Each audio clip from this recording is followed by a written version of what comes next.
오늘 저에게 주신 말씀은 요한복음 9장 13에서 23절입니다. 같이 교독하도록 하겠습니다.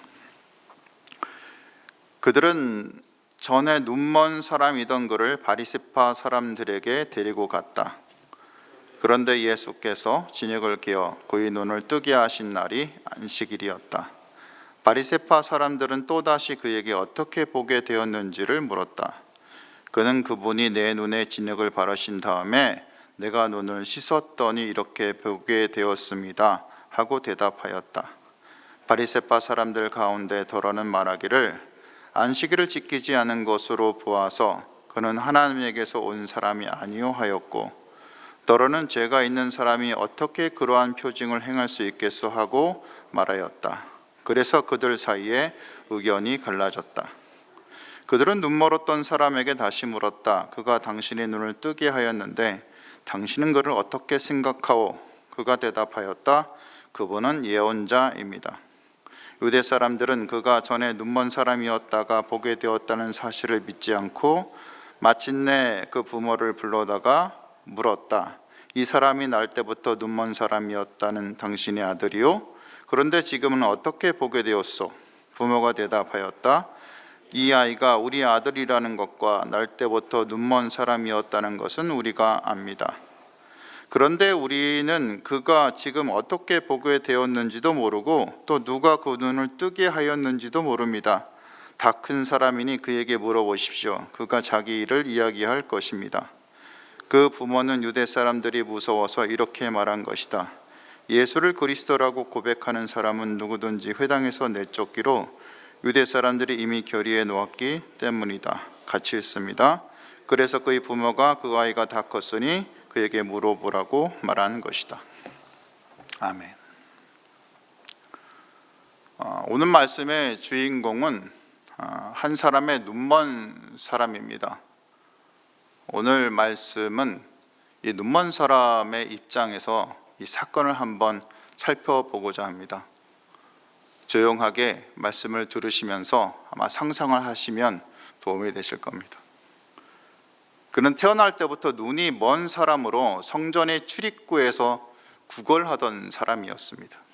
그는 자신의 일생이 참 갑갑했을 겁니다. 아니, 어떤 시도도 하지 못한 채 그저 사람들에게 이끌려서 성전 문 앞에 앉아서 구걸하는 일상의 삶을 반복하며 그 깜깜한 어둠의 세상에 살았습니다. 간간히 들려오는 말은 얼마나 죄를 지었으면 눈까지 멀었어 하는 가슴에 박히는 저주의 말이었지만, 반박할 수 없었던 것은 당시 유대 사람들에게 눈이 먼 사람은 자신이나 부모 때문에 그 죄 때문에 그렇다고 수없이 얘기했던 그런 상황이었기 때문이었습니다. 아팠지만 더 웅크리고 오히려 그 어둠만이 자신의 친구가 되어버린 그 깊은 단절의 시간들을 말없이 살아야 했던, 그래서 친구가 없고 외로운 것이 당연하고 사람들의 조롱이 당연하고 부모조차 자신을 무시하고 멸시하는 것이 당연한, 그렇게 철저하게 버려진 인생을 살았던, 도대체 하나님은 왜 나를 이렇게 내버려 두었는가에 대한 원망조차 할 힘이 사라진 끝없는 터널 같은 절망의 시간들을 그는 그 어둠 가운데 살아야 했을 겁니다. 그런 그의 곁으로 한 무리의 사람들이 걸어가다가 발을 멈춥니다. 한 사람이 자신을 쳐다보고 다가오는 것이 느껴졌고, 다른 사람들이 그에게 물어봅니다. 아니나 다를까 눈먼 자신을 조롱하는 말입니다.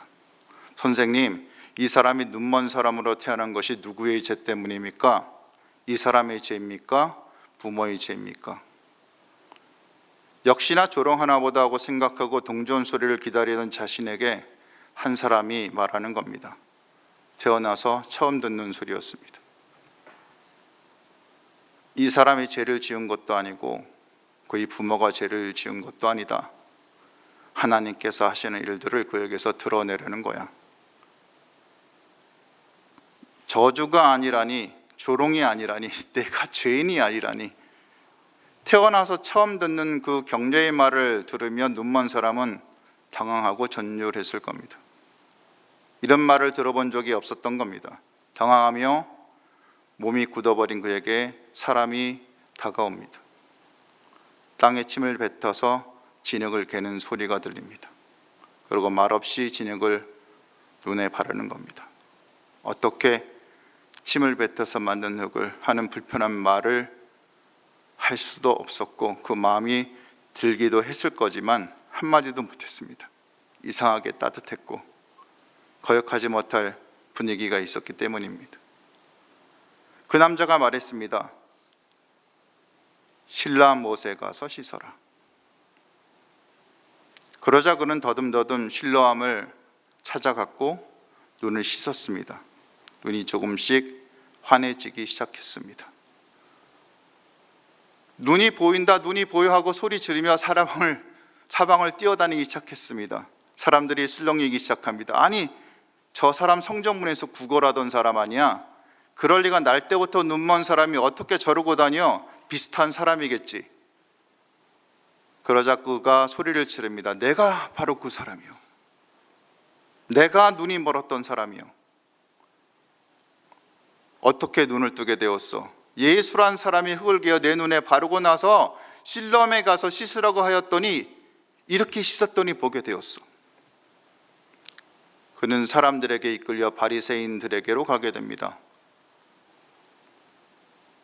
당시 바리새인들은 유대 사회에서 율법을 광장하던 지위에 있었던 자들이었습니다. 아마도 회당에 모였던 적지 않은 바리새인들의 무리에게로 끌려갔던 것 같습니다. 분위기는 차분하지만 따뜻하지 않았습니다. 바리새인들이 묻습니다. 어떻게 보게 되었나? 예수란 분이 눈에 진흙을 바르고 내가 눈을 씻었더니 이렇게 보게 되었습니다. 그런데 문제는 이날이 안식일이었던 겁니다.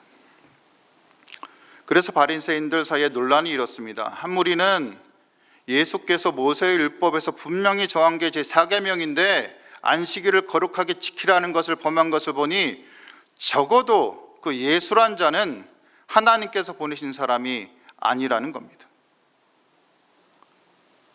안식일을 범하는 것은 죄인데 그 죄를 지으면서 기적을 행한들 그는 거짓 선지자가 분명하다는 겁니다.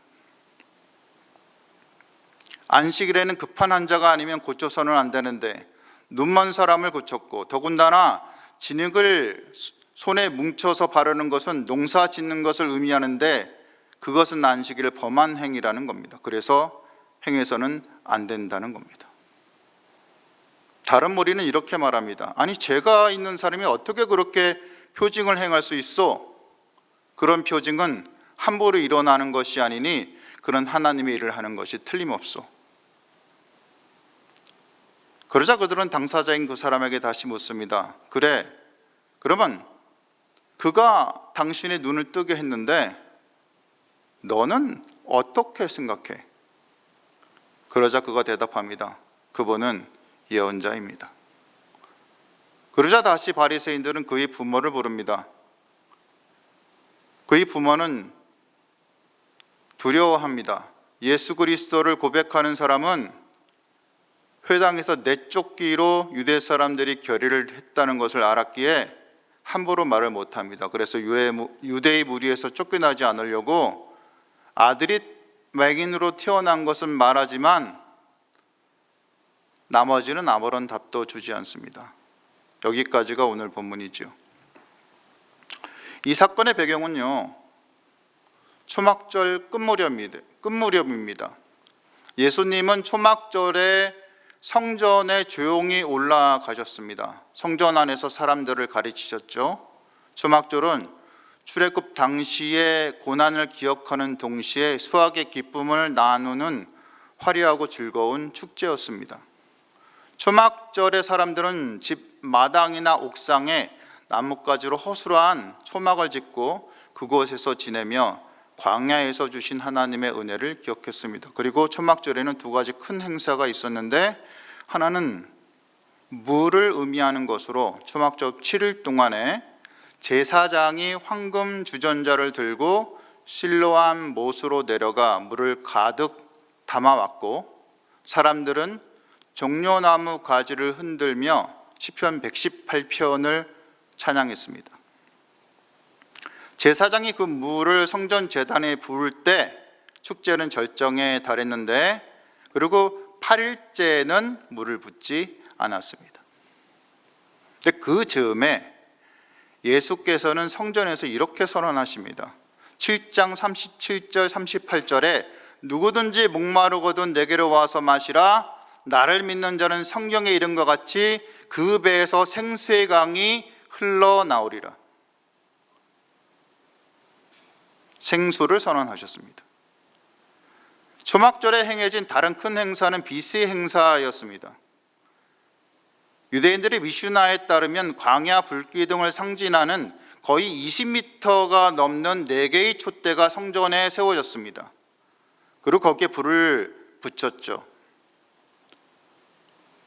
그 행사 중에 유대인들이 예수님을 시험하려고 가늠한 여인을 데려왔고 예수께서는 그 시험을 물리치며 이렇게 말씀하십니다. 8장 12절에 나는 세상의 빛이니 나를 따르는 자는 어둠에 다니지 아니하고 생명의 빛을 얻으리라. 예수께서는 자신이 빛이라고 선언하셨습니다.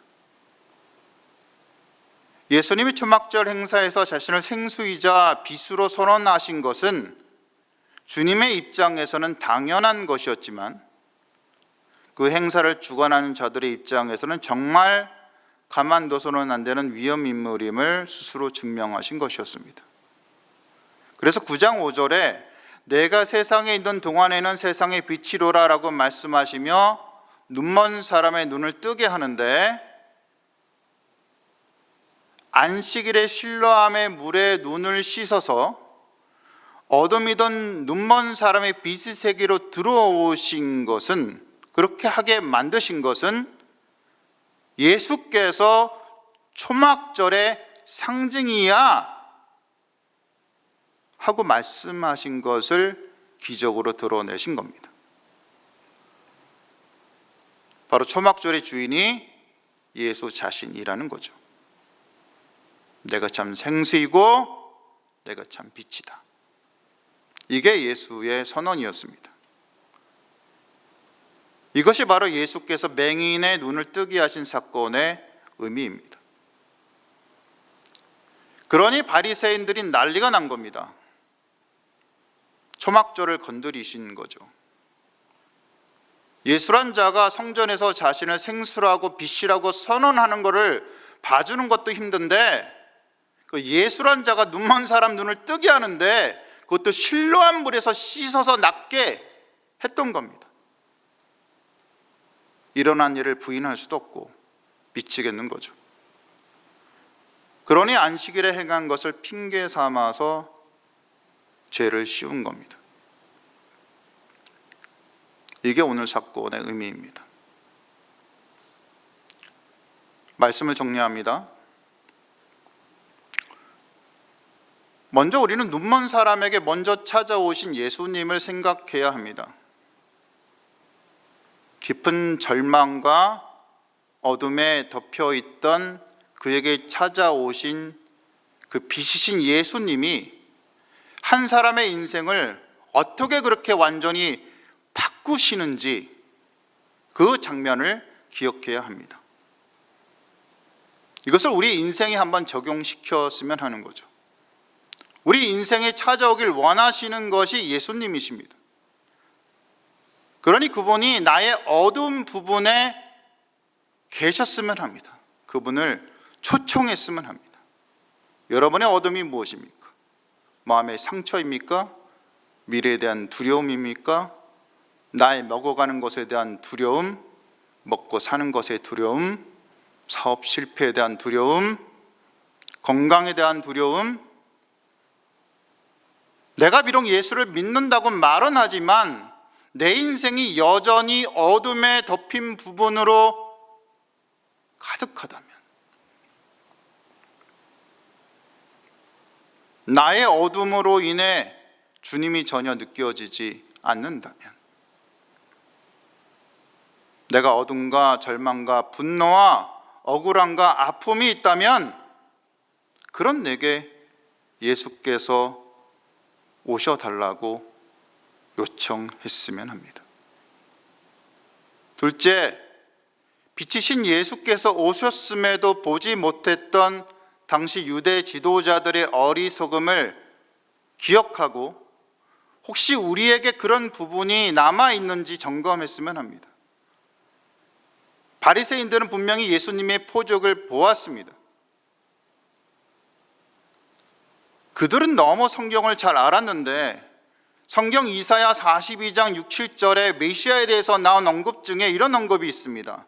나 여호와가 너를 세워 백성의 언약과 이방의 빛이 되게 하리니 내가 눈먼 자들의 눈을 밝히며 갇힌 자들을 감옥에서 이끌어내며 흑암에 앉은 자를 감방에서 나오게 하리라. 그들은 이 말씀을 알았을 겁니다.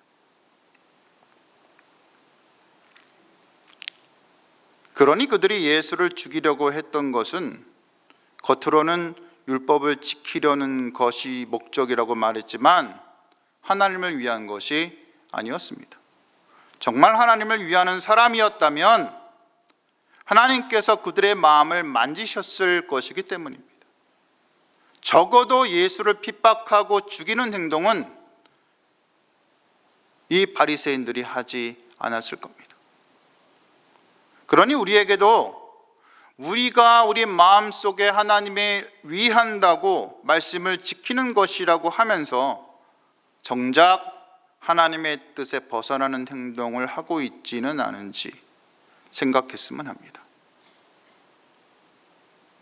기억이 안 날 수 있습니다. 하지만 이럴 경우에 성령께 이것을 떠올려 달라고 요청하셔야 됩니다. 나의 악은 무엇입니까, 주님? 나의 부족한 부분은 무엇입니까? 내가 주님 뜻에 벗어나서 행동하는 것은 무엇입니까? 내가 사랑하지 못하는 것은 무엇입니까? 라고 기도를 하시고 주님께서 떠올려 주시면 회개를 하고 나를 성령 안에서 변화시켜 달라고 기도해야 됩니다. 그래서 내가 정결하게 되었을 때 주님과 더욱 가까워지는 친밀함을 느끼실 수 있을 겁니다. 이 시간 예수님이 저와 여러분의 어둠과 절망에 찾아와 주시기를, 위선과 거짓을 떠올려 주시고 변화시키셔서 거룩하게 하시기를 주님의 이름으로 간절히 축원합니다. 오늘 말씀을 놓고 기도했으면 합니다.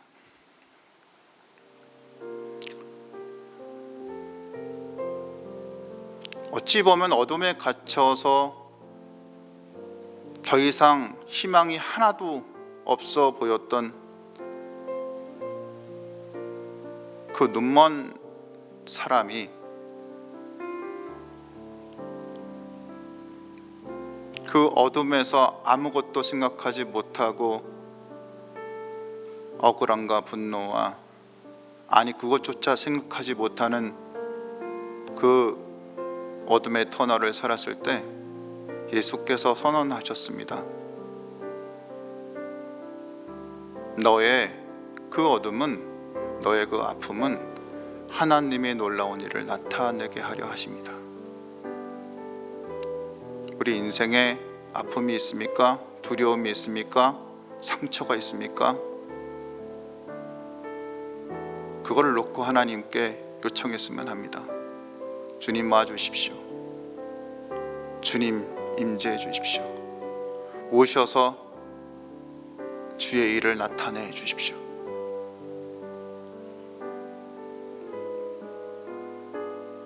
하나님 앞에 이렇게 기도하며 나의 문제를 들고 주님께 나아가는 이 시간이 되었으면 합니다. 우리 인생을 변화시켜 주실 것을 소망하며, 비록 우리가 현실을 볼 때 우리에게 가진 것이 너무 부족해서 아무것도 할 수 없는 그런 상황일지라도 주님을 기대하며 살아가는 저와 여러분이 되었으면 좋겠습니다. 이걸 놓고 기도했으면 합니다.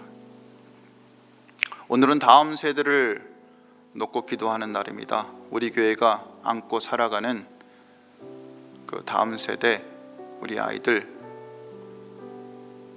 우리 학교에 있는 아이들, 참으로 그들이 주님을 깊이 만나고 변화되어서 이 땅의 교회와 세계 열방 가운데 참된 교회를 만들어가고 이끌어가는 자들이 다 될 수 있도록 진심을 다해 기도했으면 합니다. 마지막으로 단번과 작은 목자 훈련이 가까웠습니다. 하나님을 바라보는 교회의 사역 가운데 주께서 함께 하시고 일하시도록 기도하신 후 각자 개인 기도하고 돌아가시면 되겠습니다. 기도하시겠습니다.